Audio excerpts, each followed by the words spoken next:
These girls had lived for over 100 years, yet their appearance remained that of teenagers. Their favorite pastime was teasing the boys, because it was the only way they could still feel alive. If anyone lost the will to keep going, cracks would spread across their body. Soon after, a terrifying black smoke would engulf them, and they would vanish completely from this world. It all started years ago when the town's steel factory suddenly exploded. Countless fragments appeared in the sky.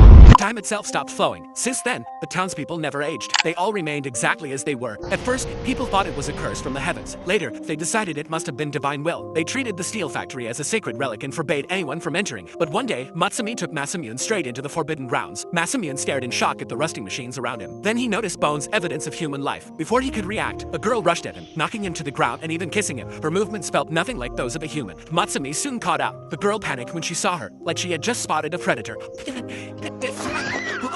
Moments later, Masamune was cleaning a chamber pot and asked Matsumi what was on his mind. Why did that girl look so much like her? Did they share blood ties? Matsumi looked disgusted. She explained that her father had sent her to care for the girl, to make sure she never left the factory. But caring for such a large body was difficult alone, so she had asked Masamune to help. Masamune felt awkward but agreed. They decided to take turns looking after Itsumi. That day happened to be Masamune's turn, but when he arrived, Itsumi was nowhere to be found. She was playing hide and seek with him. When Masamune finally found her, he gave her some food he had brought. To his shock, Itsumi spoke for the first time. Masamune, stunned, stared at her face so similar to Matsumi's. He asked again if they were related. Itsumi didn't understand. She thought Matsumi was just the name Masamune had given her. Masamune was speechless. Itsumi, thrilled with her new name, ran outside and started playing on an old train. Masamune quickly pulled out his sketchbook and began drawing the scene. But suddenly, two men arrived. One of them was Matsumi's father. The moment he saw Itsumi, he was ecstatic, declaring her a divine gift to the town, their goddess. Masamune was left with a growing sense of doubt. The next day, the boys invited the girls to explore an abandoned tunnel rumored to be haunted. The girls were terrified, but to everyone's surprise, the most timid among them volunteered first. Matsumi also agreed to go, and with two people committed, the rest followed. That night, they gathered at the tunnel. The rule was simple: go in pairs and leave writing on the wall. By chance, the timid girl was paired with Masamune. She hesitated at first, then seemed to gather courage. She wrote something on the wall and confessed her feelings to him. Masamune was stunned and turned her down immediately, because his heart already belonged to Matsumi. The girl realized it too. She wanted to let it go quietly, but then the others suddenly appeared. They all saw her confession written on the wall. Mortified, she ran off, saying her goodbyes. Everyone watched as she disappeared, fear sinking into their hearts. The next day, the townspeople held a meeting. They concluded that she must have thought of something that created cracks inside her, which led the divine machine to consume her. From then on, the entire town lived in constant fear. But Masamune blamed himself. He believed her death was his fault. He was certain the truth lay with Itsumi, after all. Why else would she be locked away? And his brother must have known something too. It was then his brother revealed the truth. Itsumi didn't belong here. Their entire world was nothing more than a fabrication. The townspeople couldn't accept it, but the town's leaders insisted it was a blessing. After all, their lives were eternal, so long as no cracks appeared in their hearts.